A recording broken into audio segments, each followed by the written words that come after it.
So I have two bonus benefits that are challenges, new challenges that I couldn't add on the original video because it would have been too long, but I'm going to bring them to you today as a bit of a short, or as we call them here, the quick ones, the study abroad quick ones. So the very first one is the benefit that is a new challenge of learning a new language. So this one is a really exciting one. I think that this is something that most students probably look forward to a lot. It depends on, what maybe you're a student who you've been studying Spanish for a long time and you finally get to study abroad in Spain. That's really exciting. But then you could also be a student like me who like randomly got a chance to study in Italy for 6 months. I didn't know anything about really Italian culture outside of like American Italian culture, which is definitely not traditional Italian culture. I won't go down that rabbit hole, but it's a lot different. And so it's like trying to like learn a new language. I'm personally someone I've always struggled, at least up to this point in my life, of learning a new language. I remember even from like a little kid, my parents had me enrolled in Spanish using Muzzy.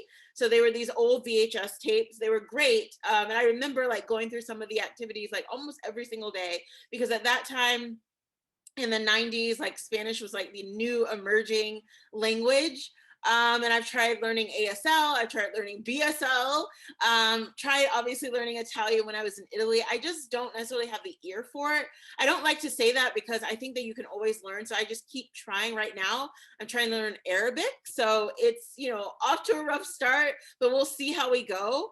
But I love when I meet students who, even if let's say like, they've only English is their first language, but they've really been able to step into learning a second language or a third language. I just love that. There definitely are some students that just have the ear for that and sort of the patience and sort of the knack for it to be able to just slide right into that. And I love talking with those students because they get so passionate about it. And of course, it helps to make immersion into the culture a little bit easier, because depending on where you are going, a lot of times it's really important that you able to have those communication skills with people. So I know even for me in Italy, as I was going along and trying to learn Italian, it may have just been where we were. We were in Florence, and Florence is a really interesting place because it, at least through like, let's say like January to May, and then from September to December, it's mainly made up of older Italians and lots of American students from a lot of places.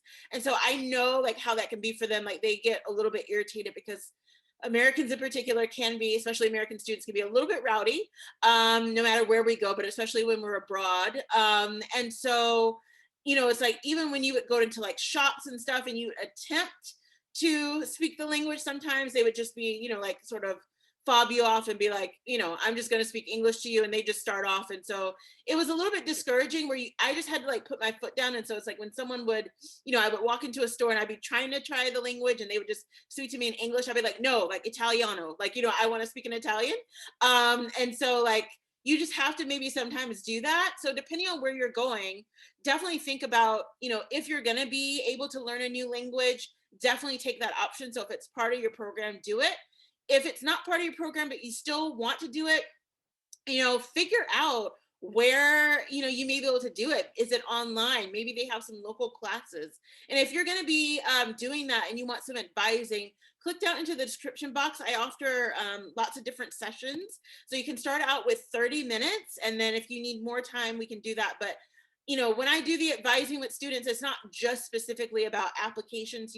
A lot of the students that I work with are kids who are already, they've gotten their study abroad program figured out, but they're trying to figure out, like, I want to learn how to teach cooking, or I want to learn how to teach this, Pilates class over in Germany. I don't know how to get started with that. And then we sort of figure out how to do that. And so there's all different types of opportunities if you do that. So that's just a shameless plug. But yeah, I would just say that if you are a student who is really interested in learning a new language, that this is going to be a great new challenge for you. Because even if, let's say, you've been taking Spanish or German or whatever it is for a long time, it's a lot different to take it in your home country versus in the actual country where it's spoken. You're going to feel a little bit more challenged because, again, you're around people who a lot of times it's their native language. You may not know a lot of the sort of like passing language, sort of the day to day. You may just know kind of like the standard, like, greetings, or, even if you know like some conversational stuff, you may not know a lot of the ad libs. And so this is great opportunity for you to be able to sort of learn those things, immerse yourself, and it also will help you to build a stronger connection in your host country with your new local community. And so the other benefit that I wanted to point out in this video was just the challenge, because it can sometimes be a challenge of making new friends. Now, of course, if you know anything about the company that I own, the Live, Study, Learn Abroad Association, that is basically why I created this business. Because when I was first studying abroad, it was not necessarily difficult to make friends. I mean, I make friends pretty easily, but I really wanted a place where people from all around the world could kind of come together and connect. I mean, of course, you can do that on social media anytime, but there's not a place until I, sort of thought about it, where students specifically who are studying abroad can come together and connect to each other. And so you may be a student who you're coming from Russia and you're studying in the US, but then you have another student who is coming from the US and they're studying in Germany, but they're all kind of going through the same thing at the same time because they're studying abroad during the same semester. And so that is why I built my company, is to make sure that we can connect those students and that you have a place where you can get support, you can get an opportunity to connect with other people. And so you don't feel as alone as you would, if you were just kind of off on your own and experiencing this new thing by yourself. But I would just say that I think that it can often be a new challenge for students to make those connections. Now, it's a little bit different if you are in a program that is connected to your school. So if you're going to a program that is an affiliated program, as we call them, or a program where it's much more related to, it's part of your high school, your college or university, your upper school, something like that, it's a little bit different. I mean, it depends on who you are, but let's say maybe you're going and you at least know like 3 or 4 kids that are also studying abroad at the same time. That's a little bit different. And there's more of a built-in community, as we've talked about in previous videos, because a lot of times you're going to know the professors, you're going to sort of already have like the overall arching, ethos of the school. And so it doesn't feel as disconnected as if you were doing an independent program like I did, or one that is related to for-profit programs, which I also did, where you're sort of thrown into this, sort of adventure with kids that you've never met before.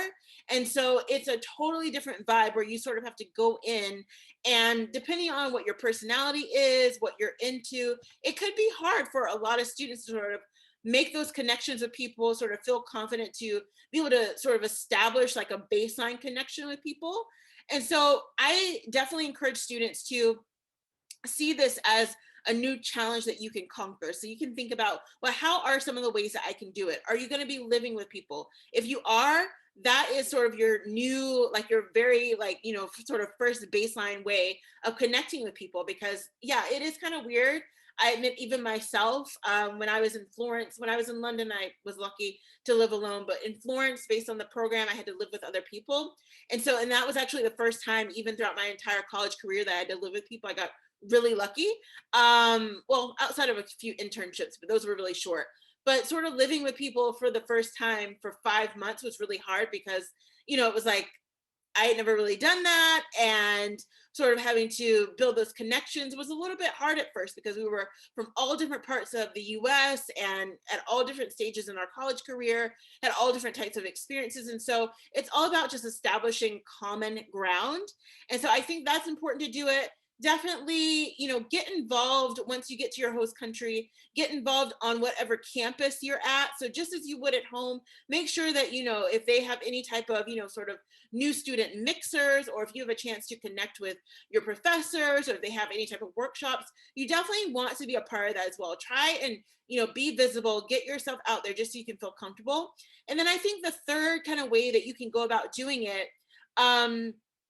is to definitely like figure out like how you can get involved locally. So it's a great opportunity for you to definitely be able to immerse yourself a little bit further by connecting with the local people that live there. So maybe you can join a gym, maybe you join a local, community art theater, maybe go to a local class every week that does something that's really cool and kind of niche. But those things are typically, they're typically going to be sought after by local people, as opposed to like all the touristy stuff, which people are not, if they're coming for a week or two to visit, they're not going to be in those opportunities. But if you're going to be there for a long time, see how you can get involved so that, again, you can make more connections. It's always a good idea in the world that we live in today to have those global connections. And so definitely feel free to press into this challenge of meeting new people, and I promise you that it's going to turn out great in the end.